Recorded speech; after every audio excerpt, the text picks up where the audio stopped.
Hi, friends. Welcome to the Inspiring Heights podcast. I'm your host, Vanessa Kaiser, and I am so excited to be here with you today. Thank you so much for tuning in to the 12 Days of Christmas series here on Inspiring Heights. Typically, we launch podcasts every other Monday, but seeing as how Christmas is the most amazing and beautiful and wonderful time of the year, we thought there was really nothing better than having 12 days in a row where we could talk about all sorts of fun Christmas things. So we are super glad you're here. Let's get to it.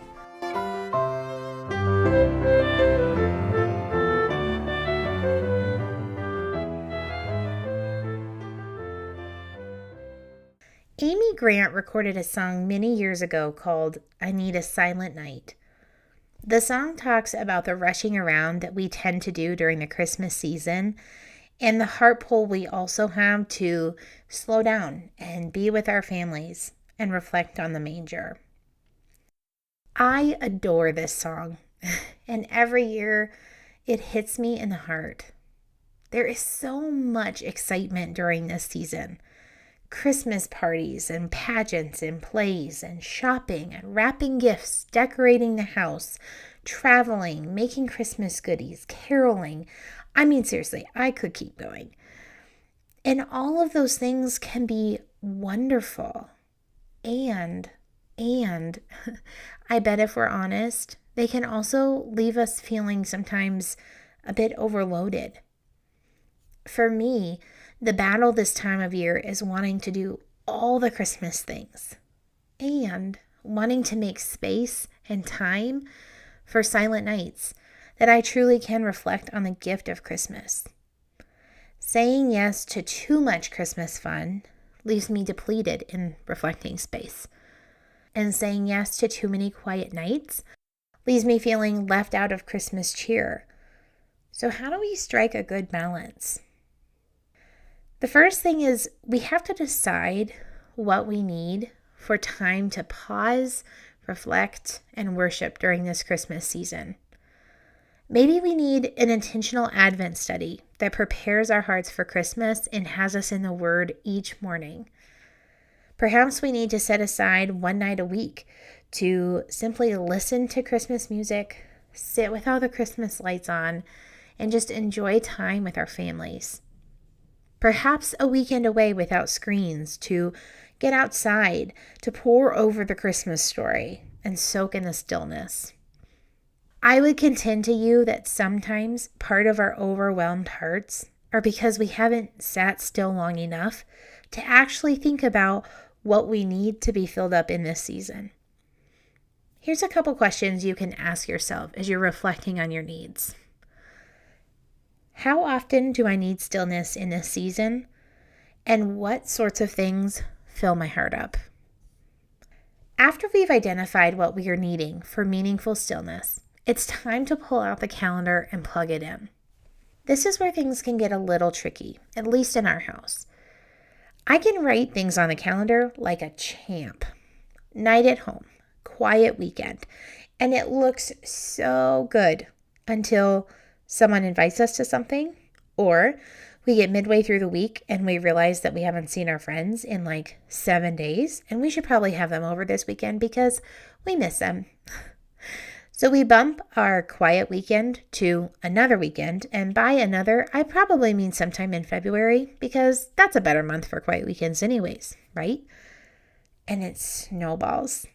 And soon, the calendar is as full as ever. I'll tell you, holding our quiet nights open, straight up, bottom line, requires discipline. I mean, we're going to talk about motivation and creative ways for not double booking yourself, for sure. But at the end of the day, if we say yes to something else, even when we're supposed to say yes to a quiet night at home, we lost our evening. Okay. Some motivation to get the discipline started. Consider what you might need to let go of to make space for stillness in this season. This looks different for each of us because we're all in different seasons. For some of us, it could be things like letting go of a meticulously clean kitchen just one night a week so we can enjoy several hours of stillness with our family.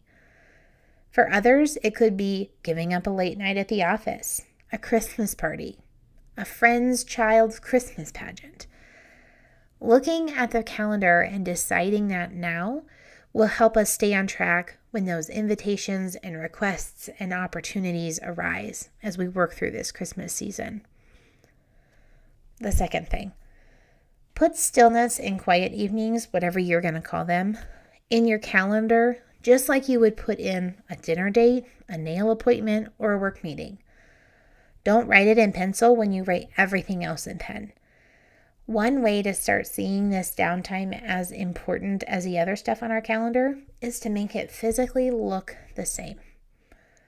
And third, prep for your silent night.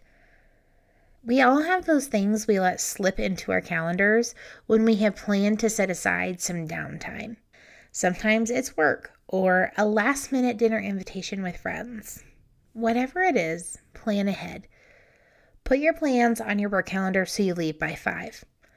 Know when your next available evening is for an outing with friends so that you can quickly say, I have a commitment tonight, but how about next Thursday? Having the tools handy that we might need to fight the temptation helps to keep our plans in place. Leaning into stillness is a gift and a discipline, one that I long for in my own life. I hope these thoughts have given you some quick inspiration to consider how you might make space for some silent nights this Christmas season.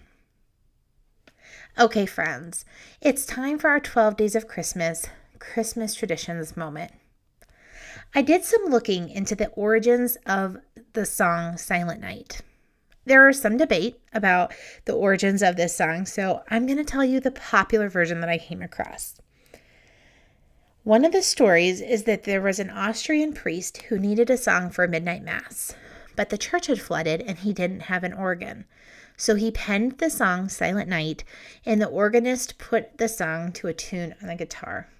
Aw, how sweet. I love that song, and I will forever remember that that's where it came from. Friends, thank you so much for tuning in today to the 12 Days of Christmas here on Inspiring Heights. We hope that today's episode left you feeling inspired and full of Christmas cheer. Hey, you can check us out on Facebook and Instagram at Inspiring Heights or on our website, inspiringheights.org. If you haven't already, we would love it if you would subscribe to the podcast and leave a comment so that people who have never listened before have a sense of what the show's about even before they hit play. Okay, friends, until next time, take a deep breath and be inspired where your feet are. Bye for now.